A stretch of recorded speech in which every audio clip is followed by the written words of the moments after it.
కుట్ర చేసి ఇరికించారన్న rows avenue court, సరైన ఆధారాలు లేవంటూ కేసును కొట్టివేసిన కోర్టు, సిబిఐ కేసును కొట్టేసిన న్యాయస్థానం, ఈడీ కేసు కూడా రద్దవుతుందని కోర్టు అనౌన్స్మెంట్, సాక్ష్యాలు సమర్పించడంలో సిబిఐ విఫలం, సిబిఐ ఛార్జ్షీట్లో అనేక లోపాలు ఉన్నాయన్న కోర్టు.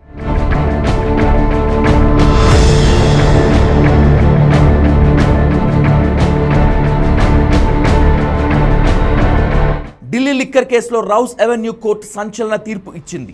సరైన ఆధారాలు లేవంటూ కేసును కొట్టివేసింది. అంతేకాకుండా నిందితులను కావాలని కుట్ర చేసి ఇరికించినట్లు అభిప్రాయపడింది.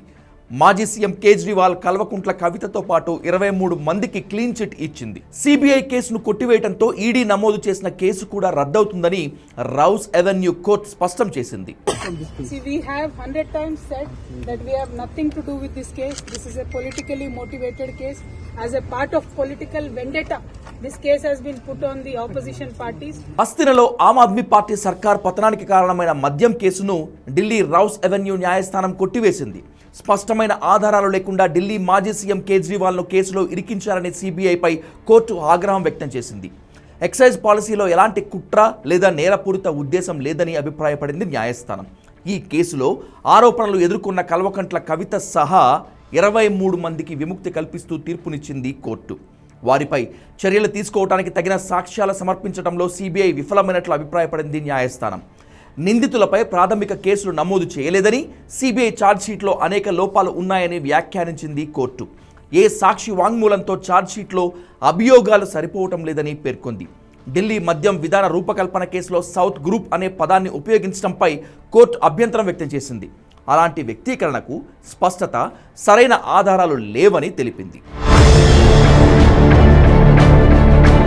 సాక్ష్యాధారాలు, వాంగ్మూలాలు అన్నీ పరిశీలించిన తర్వాత సిబిఐ దాఖలు చేసిన ఛార్జ్షీట్లో నిందితులపై ఎలాంటి ప్రాథమిక ఆధారాలు లేవని నిర్ధారించింది కోర్టు. కొందరికి ప్రయోజనం చేకూర్చేలా ఎక్సైజ్ పాలసీని మార్చారనేటువంటిది ప్రధాన ఆరోపణ. అయితే ఈ పాలసీ వాటాదారులు సంబంధిత సంస్థల ఆమోదంతోనే తయారు చేసినట్లు న్యాయస్థానం తెలిపింది.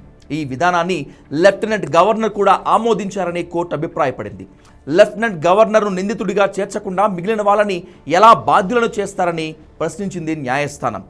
వీటన్నింటినీ పరిశీలించిన న్యాయస్థానం నిందితులందరినీ నిర్దోషులుగా ప్రకటిస్తూ తీర్పు ఇచ్చింది. నిందితులకు వ్యతిరేకంగా ఎలాంటి సాక్ష్యాలు, ఆధారాలు, వాస్తవాలు కనుగొనటంలో దర్యాప్తు సంస్థ విఫలమైందని స్పష్టం చేసింది. ఇదంతా సమగ్ర విచారణ తర్వాత జరిగింది.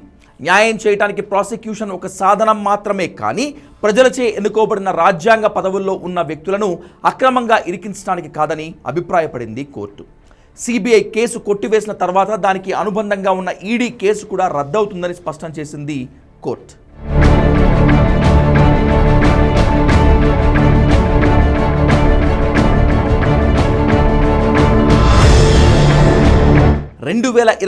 నవంబర్ 17న ఢిల్లీ సర్కార్ నూతన మద్యం పాలసీని తీసుకువచ్చింది. 2022 సెప్టెంబర్ చివరికి దీన్ని వెనక్కి తీసుకుంది. ఈ మధ్యలో మద్యం విధానంలో పలు అవకతవకలు జరిగాయని ఆప్ నేతలు మనీ లాండరింగ్కు పాల్పడ్డారంటూ ఆరోపణలు వచ్చాయి. ఎక్సైజ్ పాలసీని సవరించేటప్పుడు నిందితులు అక్రమాలకు పాల్పడ్డారని సిబిఐ, ఈడీలు ఆరోపించాయి. లైసెన్స్దారులకు అవసరమైన సహాయం చేసి ప్రతిఫలంగా కొంత మొత్తాన్ని పొందినట్లు దర్యాప్తు సంస్థలు ఛార్జ్షీట్లో పేర్కొన్నాయి. ఈ కుంభకోణంలో భాగంగా ఢిల్లీ మాజీ సీఎం అరవింద్ కేజ్రీవాల్, మాజీ ఉప ముఖ్యమంత్రి సిసోడియా, ఇతర ఆప్ నేతలు మాజీ తెలంగాణ ఎంపీ కవితను అరెస్ట్ చేశారు. అనంతరం వాళ్ళు బెయిల్పై విడుదలయ్యారు. సిబిఐ 2022లో తన మొదటి ఛార్జ్షీట్ను దాఖలు చేసింది. ఆ తర్వాత పలు ఛార్జ్షీట్లను దాఖలు చేసింది. రద్దయిన ఎక్సైజ్ పాలసీని తనకు అనుకూలంగా ప్రభావితం చేసేందుకు 100 కోట్లు చెల్లించారని ఏజెన్సీ ఆరోపించింది. మొత్తం 23 మంది నిందితులపై ఛార్జ్షీట్లు దాఖలయ్యాయి. వీళ్ళందరికీ క్లీన్ చిట్ ఇస్తూ రౌస్ ఎవెన్యూ కోర్టు తీర్పిచ్చింది.